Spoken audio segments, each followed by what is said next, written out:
Hey, we're going to do a quick video on prepping your models. I think this is kind of an important step because what you do here when you're prepping it is actually going to make a big difference in the final product.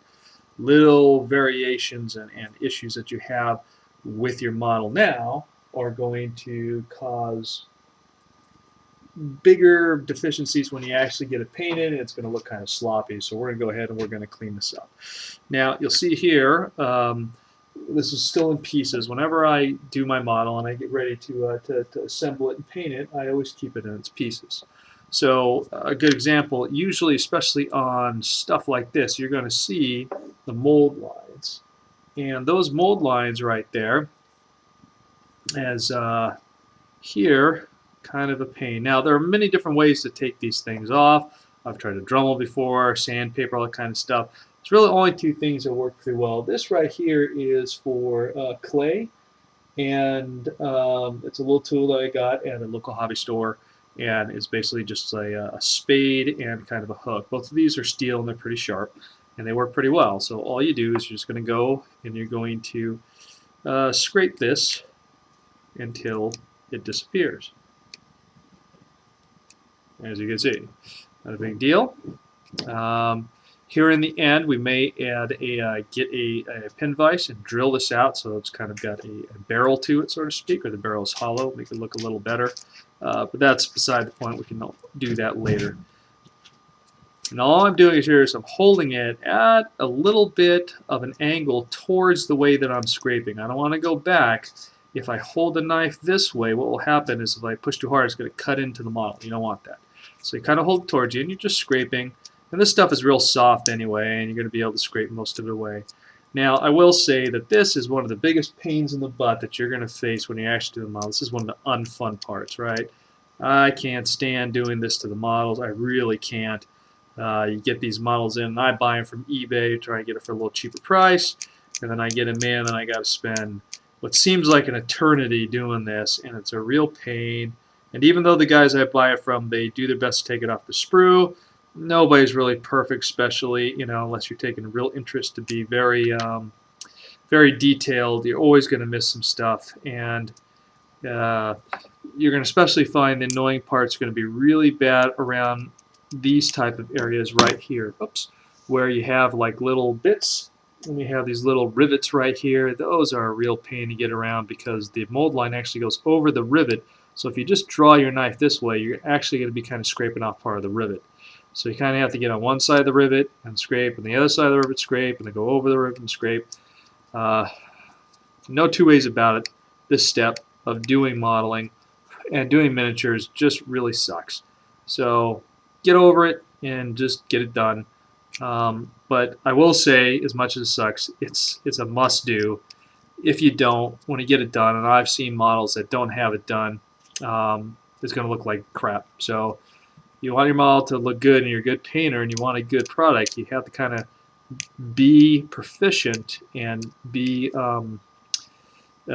detail-oriented the whole way through the process. Because if you're not, you're going to end up with something that's not too good.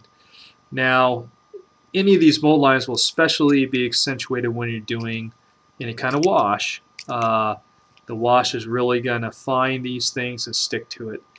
And again, I will say another very annoying part is when you're going over multiple ridges like that, because if you scrape across, essentially what you're doing is wearing down the ridges and you're not getting rid of any of those mold lines. So you kind of have to be pretty meticulous and do one step and then move on to the next step and then so on and so forth. Now, every once in a while you can run into one of these little bumps right here. This is where the actual injection mold plastic went in, and it's where the sprue connects. When you run on that, take your knife, hobby knife, X-Acto knife, whatever you want to call it, and you're going to have to shave a little bit of this off. Now, you can actually do all of your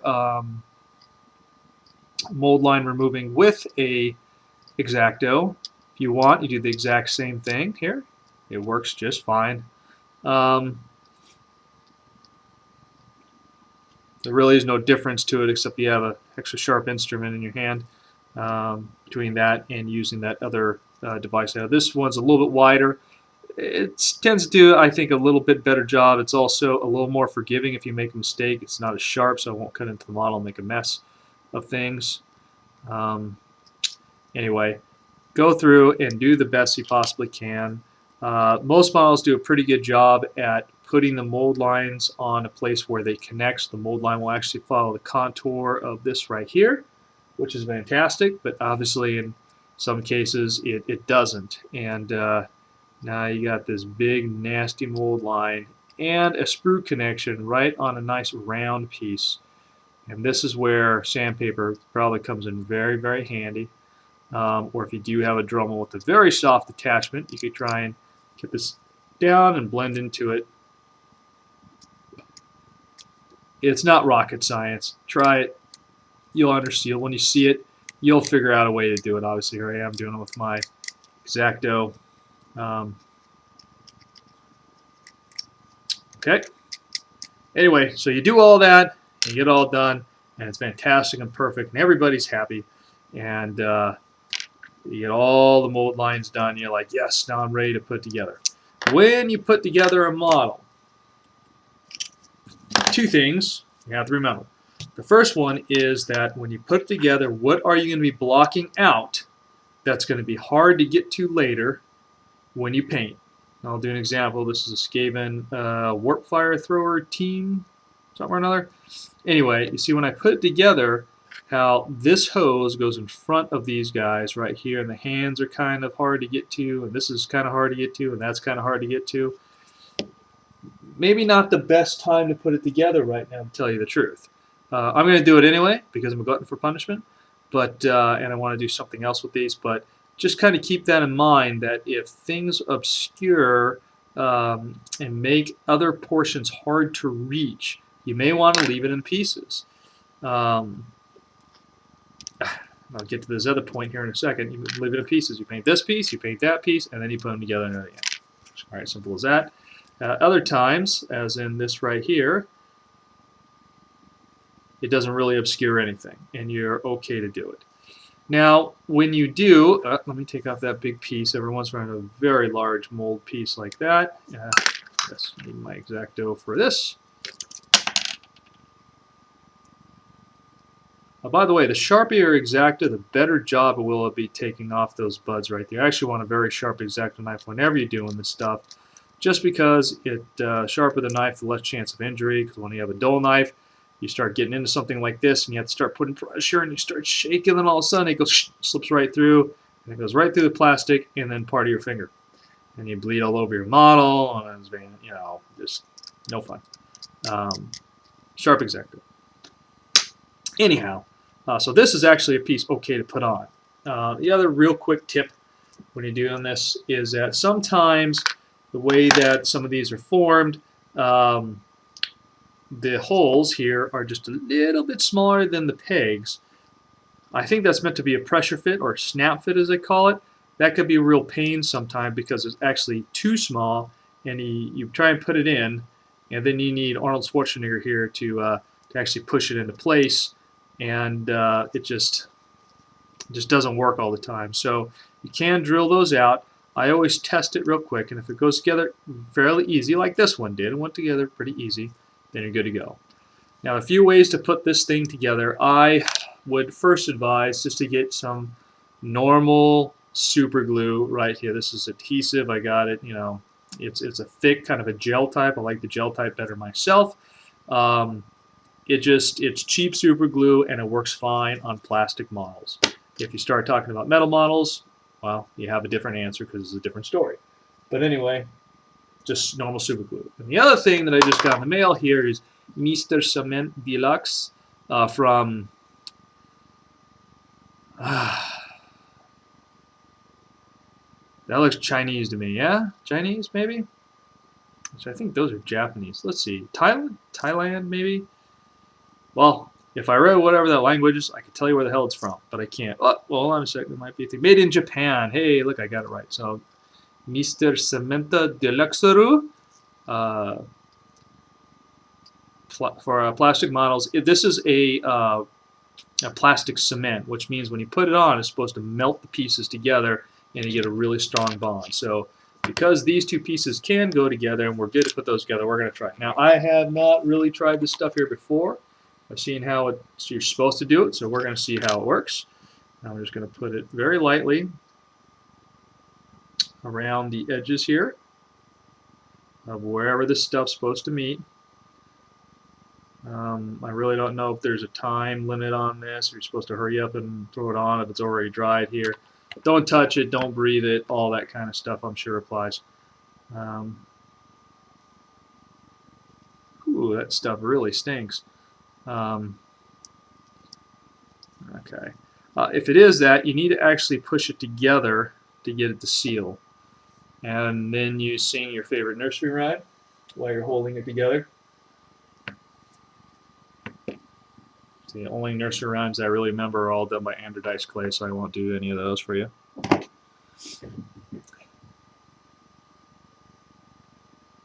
And I have no idea if it's actually sealed yet or not. I could try to pull it apart, but what would be the point in that?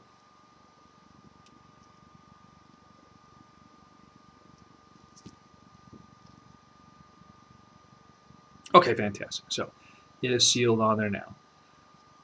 I'm going to do a little thing on washes here coming up, so I'm going to go ahead and base coat this, and then we'll come back. So that's really all there is to putting together a model, except for the last part, which is mounting it. Now, what I have here is I have a thing of glue stick, right? Normal glue stick. Kids have them all over the place. So I take one of these. Now, there are a few ways. You can use hot glue on the top, which works absolutely fine, and I have a trick for that, which is when the hot glue dries, you can use normal rubbing alcohol and it breaks down the bond of the hot glue and it actually comes off. I don't feel like plugging in my hot glue gun right now. So the other way that you can do it is to take some sort of tacky. Now you want to use some tacky that's not really worth a damn, which that one right there, ooh, covered by a whole bunch of dog hair. That's very nice. I think is best for it. Now this stuff really isn't that sticky. It's really not that tacky, even though they call it tacky. It should be called like sub-tacky or something like that, or kind of tacky. It's really not that good at all. But anyway, that's what we got. And I got to really press it on the tip of the glue stick here. And then you're going to take the piece here at the bottom, this rail that goes inside of your base, right? And you're just going to stick it in. You want to do this, and the reason is, in some cases, you're actually going to wrap it around, depending on what you're doing and where you're doing and all that kind of stuff. I really recommend if you're doing this over the course of more than a day that you do hot glue it into place. I'm just taking my little tool here and looping it over so that it's nice and firm. And this gives you a nice platform to hold on to, which you really want. In this case, is we're going to be doing other stuff, and I'm going to be probably showing this part right here up to the camera, if I could turn it the proper way. And I'll get it to focus, but again, you just want a nice handle to hold on to, because if you're holding on to stuff like this all the time, I'm telling you, it's you're going to get tired. And you're going to get tired and you start shaking and all kinds of stuff. You're not going to get a very good paint job done. So don't do that. Mount it on something. Some people use corks. They use old pots of paint, whatever it is. Tacky works okay. I recommend hot glue. I don't recommend anything else other than if you already put it on the base, like this one, you can actually use rubber cement. It will go onto the base just fine, and it works fairly well. So anyway, there is your quick tutorial on how to put together a miniature and get it ready for painting. I'm going to do a few things.